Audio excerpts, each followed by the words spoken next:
Assalamualaikum warahmatullahi wabarakatuh. Perkenalkan, nama saya Febriana Wiwit Puspandari dari kelas 2 FPBS. Saya akan membicarakan tentang perjanjian Giyanti 1755 dan terpecahnya Jawa. Terpecahnya Jawa 20 Februari 1745. Pangeran Prabasuyasa atau Pakubuwono II memulai proses pemindahan Kartasura ke Desa Salacikal, Bakal Kasunan Surakarta.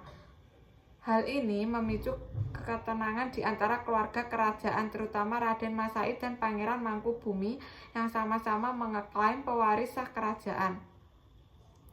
Lalu keduanya berkoalisasi, bahkan putri Pangeran Mangkubumi yakni Raden Ayu Inten menikah dengan Raden Mas Said. Setelah terjadi pertikaian antara tiga aktor yakni Susuhan Pakubuwono II, Pangeran Mangkubumi, dan Raden Mas Said, Pangeran Sumbernyawa.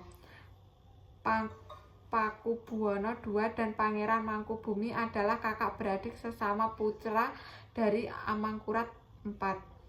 Penguasa Mataram 1719 sampai 1726, Raden Mas Said adalah cucu Amangkurat IV atau keponakan Pakubuwono dan Pangeran Mangkubumi. Perjanjian Giyanti 13 Februari 1755. Perjanjian Giyanti Desa Giyanti dekat Salatiga, Belanda sebagai inisiator dan mediator membantu proses pembelahan kekuasaan Mataram yang semula milik Kesunanan Surakarta ke Pangeran Mangkubumi yang mendirikan Kesultanan Yogyakarta. Kelak Surakarta dan Yogyakarta pun terpecah lagi. Raden Mas Said mendapat jatah Kadipaten Mangkunegara. Lalu Yogyakarta terbagi menjadi Kabupaten Pakualaman. Jawa di bawah kontrol penuh Belanda. Muncul Perang Jawa 1825 sampai 1830 oleh Pangeran Diponegoro, tetapi tidak mampu mengurangi kekuasaan Belanda atas Jawa. Perjanjian Giyanti merupakan peristiwa yang menandai pecahnya Mataram Islam.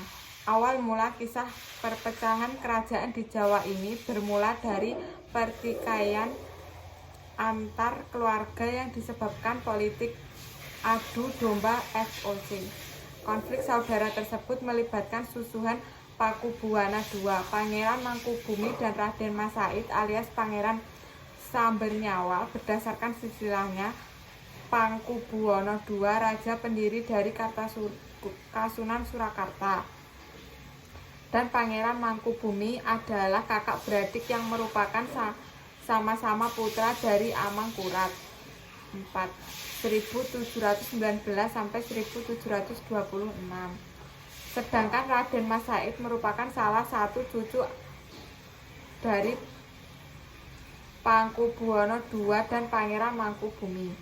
Raden Mas Said sendiri meminta haknya sebagai pewaris tahta Mataram yang diduduki oleh pamannya, yakni Pakubuwono II. Alasan utamanya ialah bahwa ayah Raden Mas Said, Pangeran Arya Mangkunegara, merupakan putra sulung dari Amangkurat IV.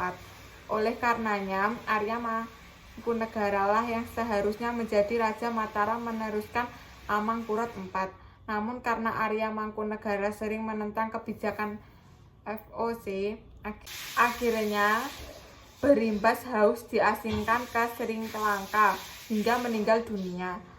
Kemudian menaikkan putra Amangkurat IV lainnya, yakni Pangeran Prasuyasa, sebagai penguasa Mataram selanjutnya dan bergelar Pakubuwono II.